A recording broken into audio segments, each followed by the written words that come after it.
welcome to the Festival of Ideas, New Worlds for Learning, and my presentation on enriching learning and creating relevant learning opportunities using iPods in education.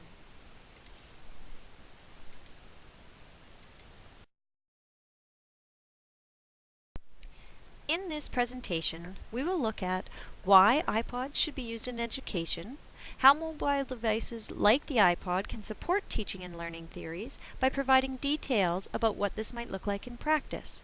And finally, we'll look at some proposed teacher actions for those who may be interested in putting iPods to work in their classrooms. Through the years, the introduction of new technology has been trailed by ideas and theories of how to transfer its use into an educational setting.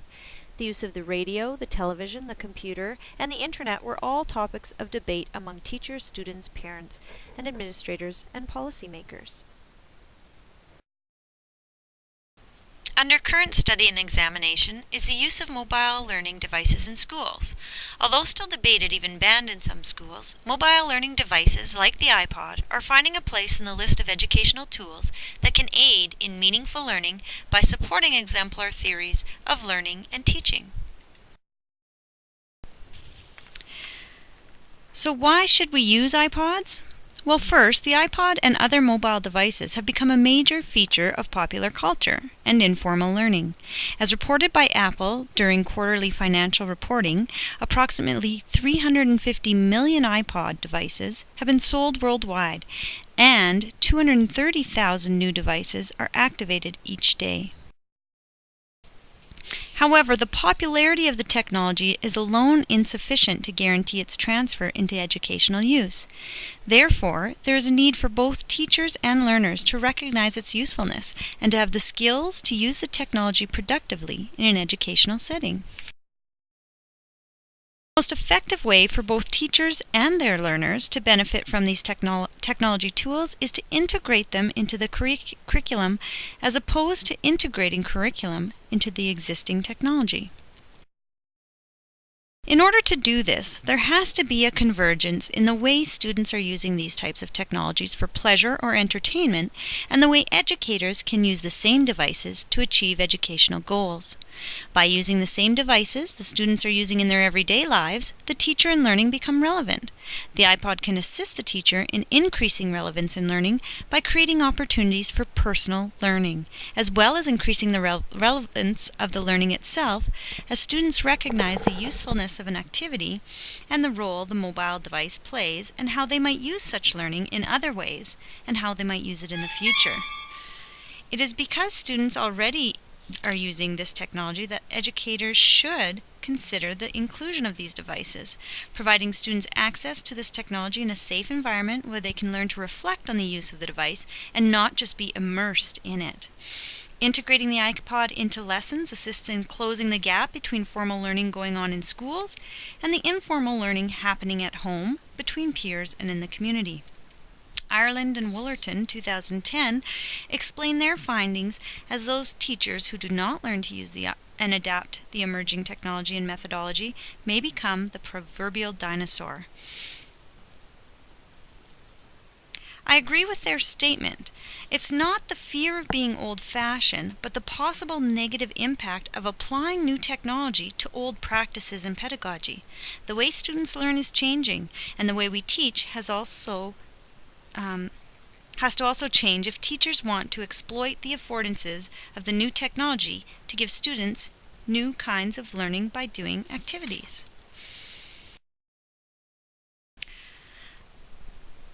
Students of this generation require a new skill set of multimodal literacies.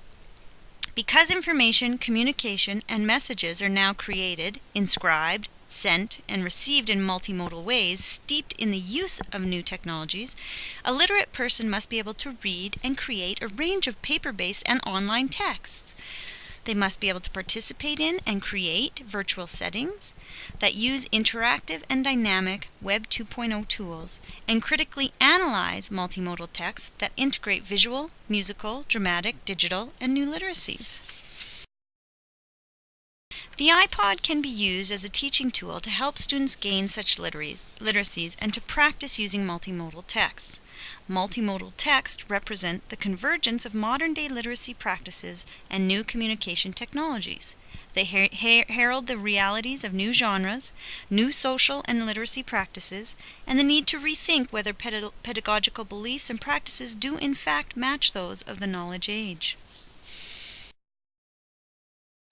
Liu, Kinzer, Curio, and Comack 2004 echo this when explaining that reading, writing, and communication will assume new forms as text is combined with new media resources and linked with complex information networks requiring new literacies for their effective use. Mark Pullen, an elementary teacher, suggests that digital literacy is comprised primarily of three main skills: finding information using technology, evaluating the validity of online information and the merit of various online sources, and finally writing for a digital audience. The iPod can support teaching and learning by providing opportunities for students to explore and practice using multimodal and digital literacies.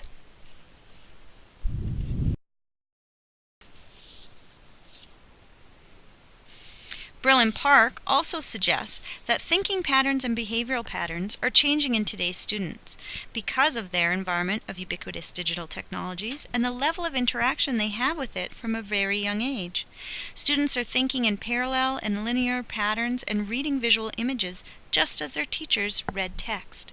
The iPod can support the way students are investigating and exploring, again bridging that gap between formal and informal learning and creating opportunities to view their learning as relevant. Devices like the iPod can be used to incorporate a combination of audio, image, and text technologies that enable enhanced flexibility of interaction with different media. The next part of this presentation will reveal that it's not the devices themselves that will transform the learning, but the tools they provide to support teaching and learning theories to engage the 21st century learner. When looking at motivation as it applies to learning, Dale comments that the newness and popularity of the iPod are key factors to student motivation in embracing the device as a learning technology. Using the device generates intrinsic motivation to be creative. I've followed the definition given by Malone and Lepper, 1987, as intrinsic motivation is motivation that people will do without external inducement. Intrinsically motivating activities are those in which people will engage for no reward other than the interest and enjoyment that accompanies it. In a study conducted by Wilson in 2012, what was generally intrinsically motivating in the classroom experience was an activity that promoted fun through active involvement and variety, enhancing learning through curiosity and challenge, and connecting students through a sense of belonging and honored voices. When these variables were in place in the classroom, the students sensed that they were effectively interacting within their classroom world. Now, the iPods offer more than just educational apps, and in the next few slides we will look at how the iPod can be used as a tool to support exemplar theories of teaching and learning.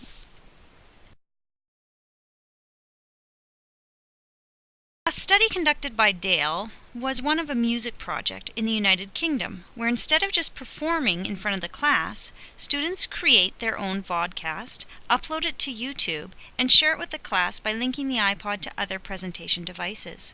The instructors in this case explain that students report a sense of self-esteem and confidence building when seeing their creation next to the videos of famous musicians and groups. This use of the iPod in this first example supports Alley's 2004 theory that learners learn best when they can contextualize what they learn, both for immediate application and to acquire personal meaning. Mobile learning facilitates personalized learning because learning and collaboration from any place and at any time allows the learning to be contextualized. Students also use the iPods in a personal way because they can use the video function to record themselves in different environments and at times that suit the individual learner, instead of showing up on a given day and ready to perform. With such a project, students become more than information receivers, they become creators and producers. The instructors in Dale's study also reported that the students didn't feel like the assessment was schoolwork, which motivates them to keep working. Students viewed this assessment as an intimate learning experience because they were using the device in an intimate way. The iPod also allowed them to share their work with family and friends, which may not be typical when working with traditional forms of assessment, like a presentation day or essays or reports. This action reveals a sense of ownership. Now, student ownership, as suggested by Brill and Park, is an indicator of engaged learning, an essential condition of meaningful learning. The iPod in this example supports a reflective practice. Students use a variety of senses to reflect on their creation of shared learning objects, or their performance in this case. Students were more able to reflect and critique their performance via the use of the iPod. Embedding these opportunities for reflection and summarization helps solidify student learning and restructures the student's knowledge. The iPod, then, is an appropriate choice for supporting a learning experience aimed at motivating students, enhancing individual ownership, engagement, and reflection.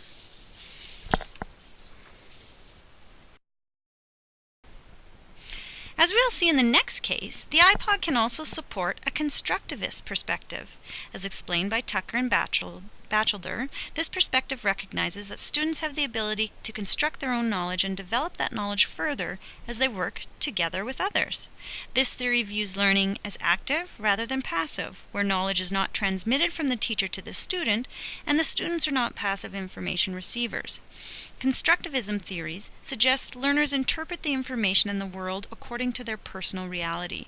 They learn by observation, processing, and interpretation, and then personalize the information into personal knowledge.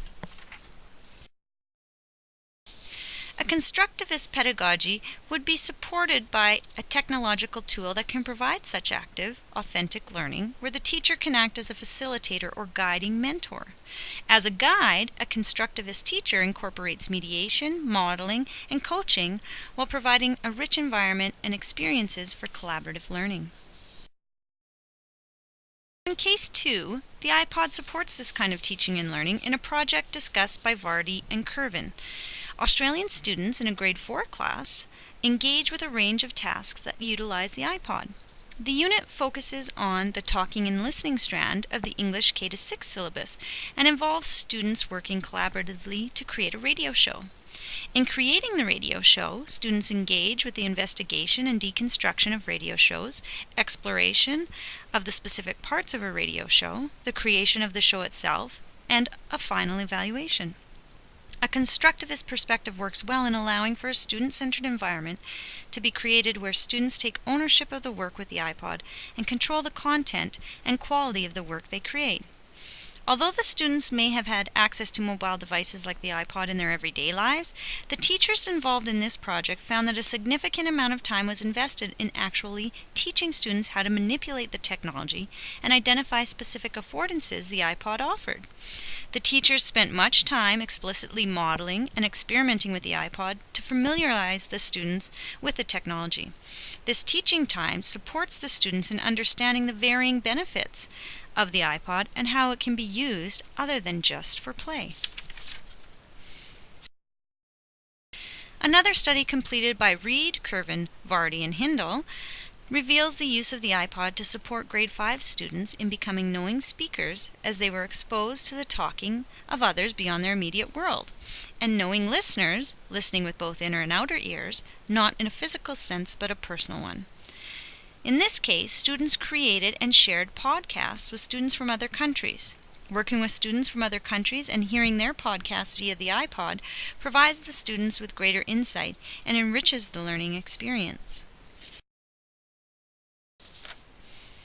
The project supports a social constructivist theory stated by Wang in that knowledge is the outcome of collaborative construction in a socio-cultural context mediated by discourse, where learning is fostered through interactive processes of information sharing, negotiation, and discussion. The results of the research conducted in this classroom found the iPod created opportunities for learning that was engaged, enriched, collaborative, and student-centered, producing an appropriate pedagogical approach and transforming teaching and learning by integrating the mobile device. In Case 4, we look at a classroom in Canada where the iPod was used to support the understanding of Japan in grade 8 social studies. Canadian students are asked to analyze the effects of cultural isolation during the Edo period by exploring and reflecting upon how the shogun used the feudal system and the hierarchical social classes to maintain control of Japan. Each student in this class has their own iPod Touch given to them, synced through a teacher-controlled iTunes account. These mobile devices are used to research and represent student understanding in the following ways.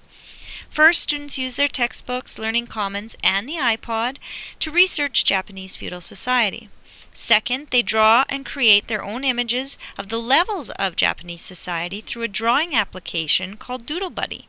Once they've created their image, the images are saved to the iPod's camera roll.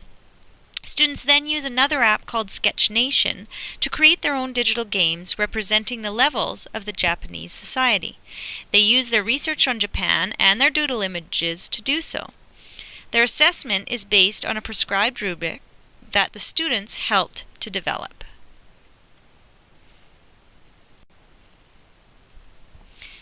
Students in the class assess one another's game through gameplay and a demonstration.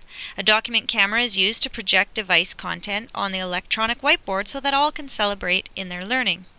The use of the short-term web quest allows the students to increase their understanding of using the iPod for internet and research, and permits them to discover and create an answer to the inquiry question instead of being provided an answer. The web quest supports the development of creative researching skills where selected areas can be explored and monitored by the teacher. It also permits each group to work at its own pace, which further supports the idea that web quests can foster collaboration among students where the majority of students perceive a benefit from this collaboration. Abbott and Office 2008 suggests that interacting with iPod web quests provide a technology-supported activity that supports structured inquiry and a higher cognitive level than some traditional activities. This next case was also in a Canadian classroom, but this time in Cold Lake, Alberta. Students use the video and still camera features of an iPod Touch to capture images in the creation of their own movie trailer. And they use an online editor to create original music. Now in this assignment, they create a movie trailer that illustrates the students' understanding of the major themes of sameness, memory, and choice in the book The Giver. Students are assessed on their quality of each step of the production, including things like storyboarding, planning, editing, communicating, storytelling, illustrating of the themes, and working in groups. When completed, they embed their digital content, which is their movie trailer, in their class blog using Blogger. Now, while participating in this assignment, students not only articulate their thoughts, practice communicating clearly and effectively, and gain public speaking skills, but they also learn to use the iPad to become creators and producers in an intimate way, again, which is part of meaningful learning. The group aspect of these projects emphasizes an important aspect of learning discussed by Van T. Hoof, conversation. Conversation does not just mean the exchange of knowledge, but also the ability of the learners to talk about what they know and have come to understand what their learning partners know. Learning partners could be the teachers, other peers, the technology. It implies that learners are networked with, again, their peers, their teachers, and the digital tools in order to have access to the necessary learning supports and scaffolds. iPods in this case can support conversation as they promote active, collaborative, and inquiry-based learning. Again, the playback, be it visual or audio, and whether it be ongoing while the trailer is being developed or at the completion of the project, this playback allows for significant and essential critique and reflection, which also supports meaningful learning. Pavio's 1991 theory of dual coding states that memory is enhanced when information is presented both in verbal and visual forms. Properly integrating iPods can support this theory of enhancing learning. The iPod has the ability to combine video and audio to increase the range of instructional uses. The iPod can be used as a tool to disseminate course content, a recording device for classroom and field use, a study support tool, a file storage and transfer medium, and more specifically, students can use the iPod to subscribe to external podcasts from sources outside their provided classroom material. They can record class materials and lectures and capture student oral exams, as well as display or playback of any audio or video content in the class. The iPod's effectiveness at supporting learning is echoed in the findings of a small qualitative study completed by Kingway in 2009. The iPod is a flexible tool for teaching, learning, and self-reflection. The use of iPods will increase student access to existing resources and allow teachers to integrate audio seamlessly into the curriculum. These powerful mobile devices engage individual learners by empowering them to study at their own pace. Additionally, educators can use audio and video to give multimedia lessons across multiple disciplines. We now come to our final portion of the presentation, where we looked at some proposed teacher actions. We can see from the cases that we've discussed that teachers must reconsider how to teach and design instruction that complements students' lived experience as engaged and social digital consumers from a young age. Changes in instructional design and teaching practices must not be based solely on the influx of digital native students, but rather on empirical evidence that integrates sound pedagogy with identified learner traits. Educators need to have the confidence in the value of mobile learning and the use of iPods in education. iPods are effective and will support teaching and learning. We can see that through the examples. There is an element of self-efficacy involved for the educator, because they must believe they will be successful in first learning the workings of the technology themselves. Further still, educators must have a willingness to adopt the technology and use it in their own lives so as to experience the affordances it may provide in and out of the classroom. This way, it will assist the educator in creating authentic learning activities supported by the device, and therefore by understanding the device's multiple uses and becoming relevant to their students, because that's the way our students are using these mobile devices. They're using the iPod outside in their personal life, at home, with their peers. So if we adopt that technology and use it that way ourselves, we'll understand it, and then we can learn how to use it again in our classrooms.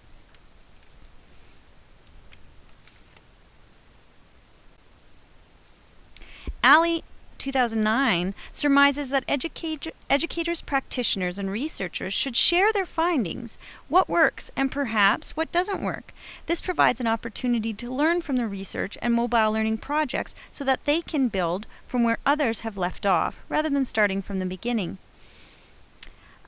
Nugent, Reardon, Smith, Rhodes, Zander, and Carter, 2009, repeat this principle in their interpretation of Cox's concept of a faculty learning community, where participation in these communities can increase interest in teaching and learning, as well as provide a supportive space for faculty to explore, evaluate, and adopt new instructional practices and tools. However, there is more support needed in order to effectively incorporate mobile devices.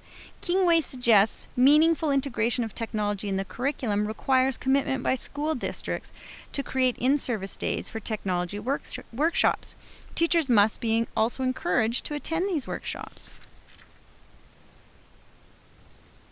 In Canada, the Alberta Education Board has created a guide for schools, and this guide suggests that some questions should be asked before the teacher integrate mobile technology like the iPod into their classrooms. So some of these questions would be, does the school authority have the technical support, capacity to install and maintain seamless access for iPod use? Do technical support personnel have the right capabilities? If the school authority lacks the capacity or the capabilities, how can that be acquired? And what is in place for maintenance and support to ensure seamless access is not a one-time thing. There's an ongoing requirement to maintain the infrastructure, and this comes with an associated cost. So, dialogue about what this cost might be. Do we have the funding for something like this? What might be the procedures for recharging the devices at the end of the day, or syncing them to an iTunes account? Do we have enough space? Those kind of questions need to be asked.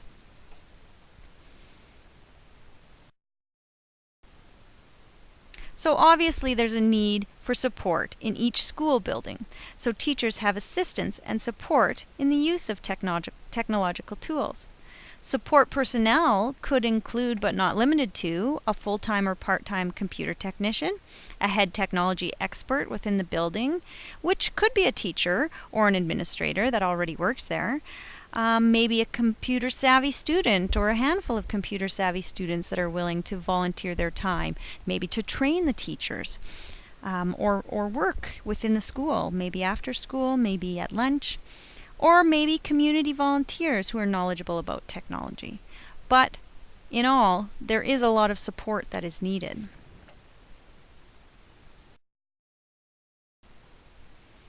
So to be most effective, once the above is in place, then the educator can begin to develop specific learning materials and activities or projects. If a mobile learning device like the iPod will be used to deliver learning materials to students, the materials must be designed to compensate for the screen size. Materials need to use multimedia schemes that are information-rich and yet not textually intensive. The writing style, as Ali suggested, has to change from textual writing to a greater use of visuals, photography, maybe videos, maybe some more audio. He suggests developing learning materials in the form of learning objects and then linking them to form a learning segment where they can be reused and changed without affecting other learning objects, and they can be stored in an electronic way for remote access at any time. Being open to allowing students to determine or be involved in how the device might benefit a project or area of study can also support the teacher in learning alongside the students as new options of the device are updated or superior devices are created. From the learner's viewpoint, Freyson 2004 recommends mobile learning be transparent and based on collaborative learning that is just in time.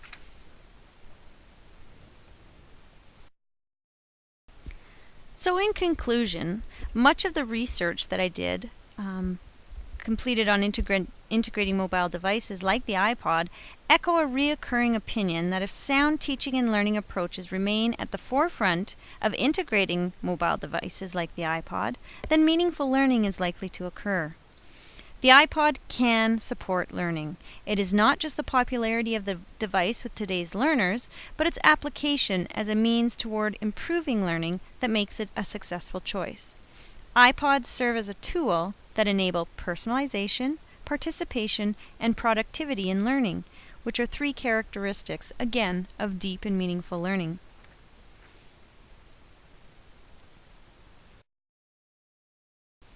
Mobile devices like the iPod can serve as a link to the world beyond the classroom, one that can provide the context that triggers students' interest, motivation, and engagement in deep learning. It's because the iPod aligns with today's students' way of interacting, communicating, and collaborating in the world that it affords such opportunities to embed learning in a natural environment. The findings of this study echo a statement by Armstrong, Locke, Redder, and Wichera. Transforming how we teach is not going to happen simply because we can access information anytime and anywhere. It will happen when educators have the chance to explore these new technologies, have the needed technical support to understand and manipulate them, and have the opportunity to discuss those ideas with colleagues. So I'd like to thank you for watching my presentation, and I hope it gave you some ideas as to how the iPod can support your teaching and learning in your classroom, and some ideas as to projects too, maybe. Thanks again. I hope you enjoyed.